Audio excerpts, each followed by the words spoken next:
Mengapa 3 tentara kita gugur di Lebanon? Sampai kapan? Innalillahi wa inna ilaihi roji'un.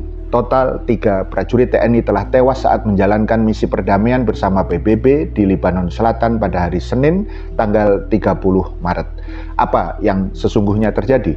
Pertama, TNI mengkonfirmasi 2 prajurit yang meninggal di wilayah penugasan United Nations Interim Force in Lebanon, UNIFIL, adalah Kapten Infanteri Zulmi Aditya Iskandar serta Sertu Muhammad Nur Ikhwan.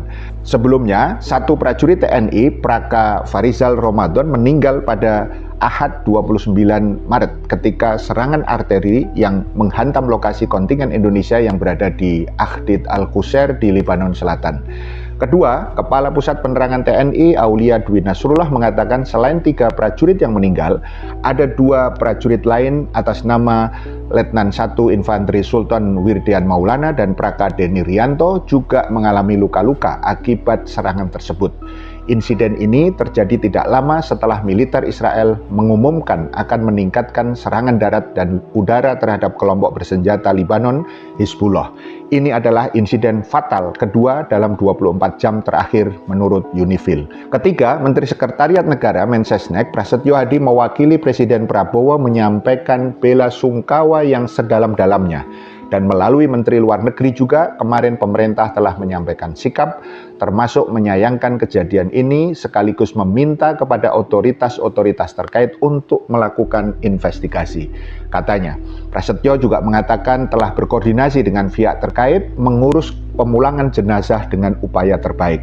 Dia juga menyampaikan kepada seluruh prajurit dan pasukan yang masih bertugas di lapangan untuk meningkatkan kewaspadaan. Kepala Operasi Perdamaian PBB, Jean-Pierre Racraud, mengatakan bela sungkawa sedalam-dalamnya kepada pemerintah Indonesia dan keluarga 3 penjaga perdamaian UNIFIL yang tewas dalam 2 hari terakhir. PBB menyatakan sangat mengutuk serangan mematikan itu. UNIFIL sedang melakukan investigasi atas 2 serangan mematikan tersebut. Dia menegaskan serangan tersebut terhadap penjaga perdamaian PBB tidak dapat diterima dan dapat merupakan kejahatan perang. Keempat, anggota DPR Dev Laksono meminta pemerintah Indonesia untuk mempertimbangkan kembali keberadaan prajurit TNI di Lebanon. Bila perlu lanjutnya, segera dilakukan penarikan pasukan TNI dari negara itu. Ada baiknya pemerintah melakukan penarikan ataupun juga evaluasi terhadap keberadaan prajurit kita di Lebanon, katanya kepada wartawan di Jakarta Senin tanggal 30 Maret yang lalu.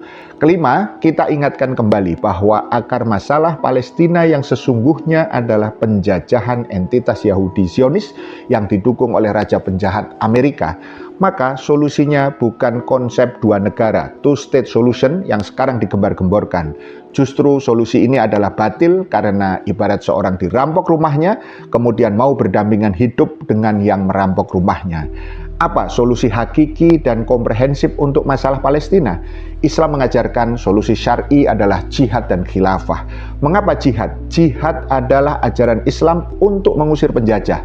Bagaimana mengusirnya? Tentu dengan mengirimkan tentara muslim ke Palestina untuk berjihad, mengusir entitas Yahudi, bukan untuk menjadi tentara perdamaian baik di bawah PBB ataupun juga BOP. Mengapa khilafah? Kita tahu penjajah entitas Yahudi Zionis didukung Amerika, negara adidaya saat ini.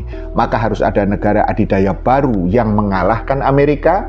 Itulah khilafah Islam atau daulah Islam sebagaimana dicontohkan Rasulullah SAW saat kemudian mengalahkan kaum Yahudi, saat Khalifah Umar bin Khattab membebaskan Palestina dari penjajah Romawi pada tahun 637 Masehi, saat Panglima Salahuddin Al-Ayyubi membebaskan Palestina dari tentara salib pada tahun 1187 Masehi, dan bagaimana Sultan Abdul Hamid II mempertahankan Palestina dari rongrongan Yahudi pada tahun 1897 Masehi.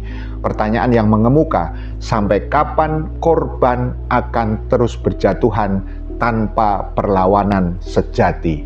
Paham sampai di sini? Salam melek politik.